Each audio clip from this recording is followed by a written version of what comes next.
Вчера в России отмечали День отца. Как отцовство вас изменило? Собирал в школе столы и стулья для школьников.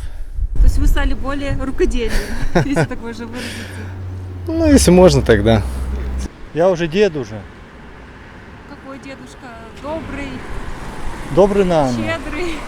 Нет, не щедрый. Пенсия 16 тысяч, много не разгуляешься. Это обыкновенный дед. Сколько у вас внуков?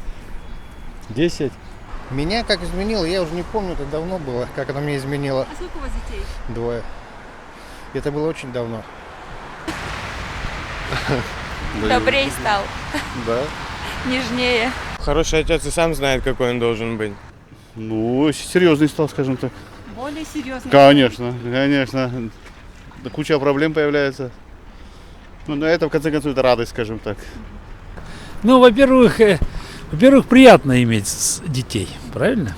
А во-вторых, уважают они меня. Есть кому уважать меня. И правда есть за что, потому что мы же стараемся поддерживать соответствующий уровень. Ответственность есть, ответственность, а это хорошее дело. Вот. Поэтому этот праздник правильный праздник. Давно пора. На Западе же он есть, День отца. Вот, слава богу, у нас появился.